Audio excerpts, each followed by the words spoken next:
que bom que você está aqui conosco no Peripécias de Mãe, porque mãe também erra, eu que o diga. Essa série me produziu muitas bênçãos e eu espero que tenha produzido muitas bênçãos em sua vida também. Afinal de contas, o objetivo desse canal é ser bênção e que nós possamos crescer em graça, que nós possamos crescer em conhecimento. Vamos recapitular a nossa série? Herodias, a mulher de Ló, Zípora, Sara, Eva, Rebeca, Penina, Salomé, Raquel, Jezabel e agora nós vamos para a 11ª mãe. A mãe de hoje, o nome dela é Tamar. Exatamente. Essa Tamar que nós vamos conversar sobre ela hoje foi casada durante 2 vezes com 2 irmãos, filhos de Judá. Lá na palavra de Deus, em Gênesis, no capítulo 38, nós temos a história de Judá e Tamar. O marido de Tamar, o primeiro esposo que ela teve, chamava-se Er. Er era um homem mau, tão mau perante os olhos de Deus, que em sua palavra é dito que Deus o matou. Depois da morte de Er, Judá pegou sua nora Tamar e casou-a com seu outro filho, o filho do meio, Onã. Onã, sabendo que seria obrigado a cumprir o levirato, a palavra levir em latim significa cunhado. O cunhado então casa-se com a cunhada para cumprir ali as suas obrigações de ter um filho em nome do irmão. Esse filho não ficaria na sua descendência, ficaria na descendência do irmão. E os outros filhos que ele tivesse seriam seus. Onã não queria fazer isso. E nós, quando lemos em Gênesis 38, vemos tudo isso muito claramente, porque é dito no texto.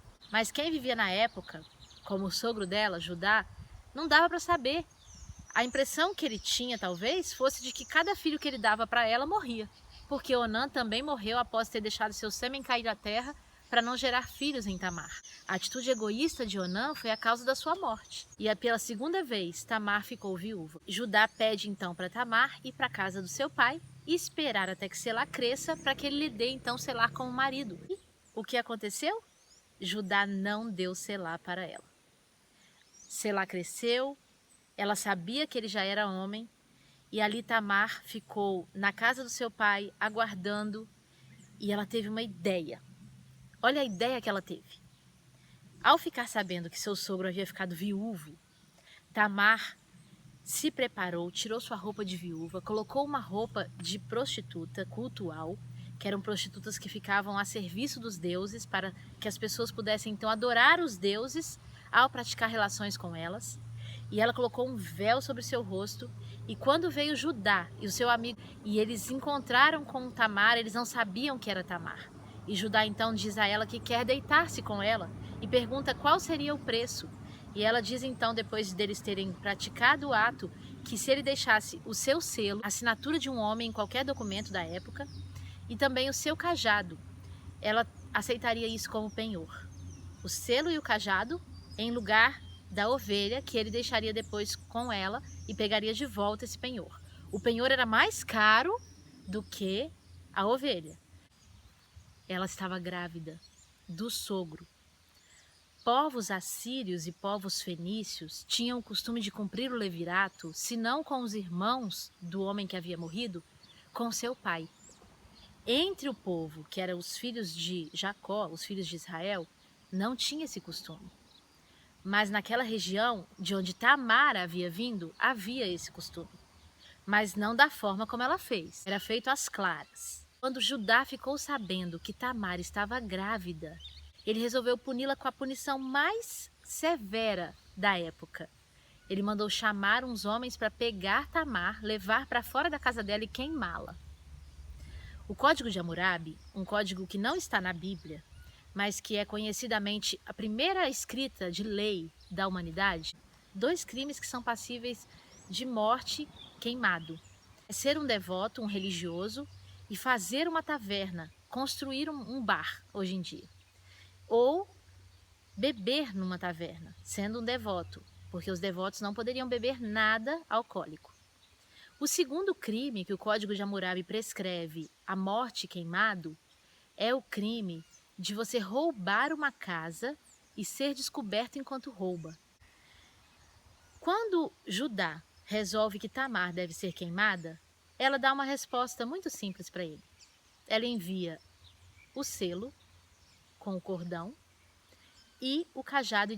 Ali então Judá diz que ela era mais justa do que ele e assume Tamar sem que nunca mais tivesse relações com ela e cria os seus filhos, que depois nós vemos na Bíblia que nascem 2 filhos.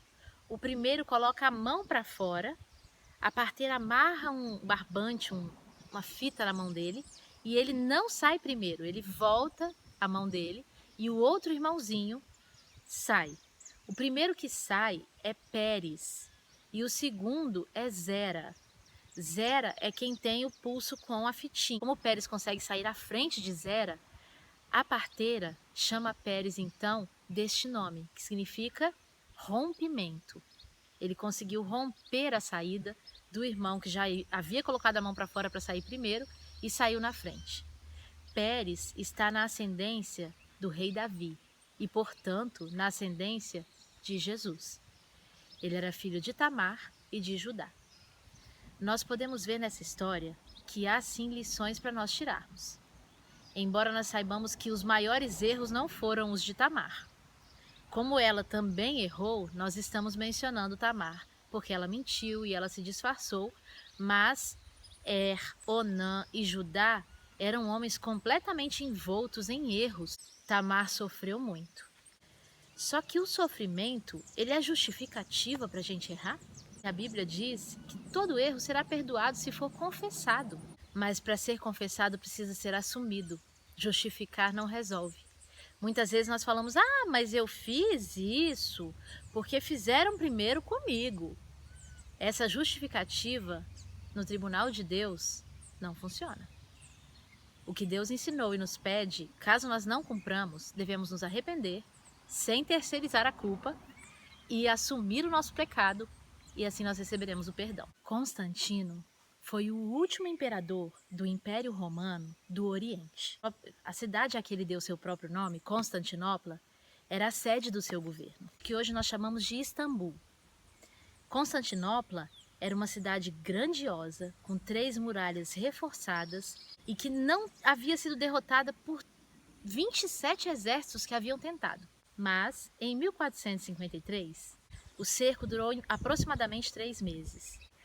E durante todo esse cerco, pessoas morreram de fome, pessoas morreram de doenças, com os canhões que haviam sido utilizados pela primeira vez para destruir uma muralha, porque eram canhões muito poderosos, de mais de 15 metros, e até então nunca havia acontecido isso em guerra alguma. Constantino, ele não arredou o pé. O Maomé achava que ele havia sido incumbido pelo seu Deus Alá para conquistar aquela cidade, a maçã vermelha dos seus sonhos. Constantino também tinha suas próprias razões para tentar proteger a cidade, embora ele soubesse que a chance dele vencer uma guerra com 7.000 homens contra um exército que era incontável, chance alguma. Mas nós percebemos que, nessa história específica, que Constantino deveria ter procurado abrir os portões, cedido. Tudo isso porque um homem determinou em seu coração que ia conquistar uma cidade que era inconquistável. E um outro homem determinou em seu coração que essa cidade não poderia ceder e que eles deveriam morrer tentando proteger sua cidade. O problema do coração dos homens é esse. O mesmo problema que houve na história de Judá e Tamar. Todos nós achamos que nós estamos certos e que o outro está errado. Acontece que enquanto nós vivemos nessa terra, não haverá formas de nós lidarmos com a força e com a violência e fazermos com que a vitória eterna aconteça por nosso mérito. Isso não é possível. Lá em Zacarias 4:6 diz assim: tudo que desejarem será alcançado, não por força, nem por violência, mas pelo meu espírito, diz o Senhor dos Exércitos. Se cada pessoa, eu, você, cada mãe, cada pai, tivéssemos a coragem de enfrentar a nós mesmos e nós tivéssemos a coragem de deixar o Espírito Santo nos governar, muito menos sofrimento seria causado para nós e para os que nos cercam. Acontece que o nosso Deus nos prometeu um outro galardão, e não esse terreno. Os discípulos também esperavam que Jesus resolvesse todos os problemas deles aqui na terra, contra os romanos. E não foi de fato isso que Jesus veio fazer. Ele veio fazer algo muito maior. Se você espera como Tamar, que as pessoas sejam justas e façam o que prometem, você é bem-vindo ao nosso clube, de todas as pessoas que vivem nessa terra e que querem que a justiça prevaleça. Mas nós não vamos conseguir isso por força nem por violência, como diz em Zacarias. Nós vamos viver quanto tempo aqui? Super pouco em vista do que viveremos no céu. Os 70 ou 100, que sejam 110 anos de vida que você conseguir ter aqui na terra, não se compara com a eternidade. Não se compara com as glórias que o Senhor tem preparado para nós. Que olho não viu, que ouvido não ouviu. Quando Maomé entrou em Constantinopla e abriu as portas da Hagia Sofia e viu aquela catedral, que era a maior construção que havia no mundo naquela época, ele ficou perplexo e disse que estava se sentindo no paraíso. Mas mal sabia Maomé que o paraíso é como algo que a gente nunca viu, nunca ouviu.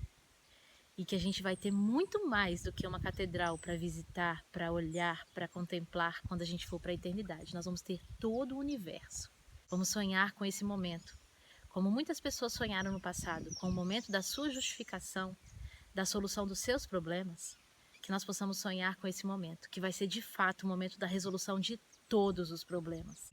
Porque lá em Apocalipse 21, nós lemos que não haverá mais choro, nem morte e nem dor, porque as primeiras coisas já passaram. E aí nós vamos viver uma vida com Jesus para toda a eternidade. É o meu desejo para mim e para você. Um beijo e um abraço.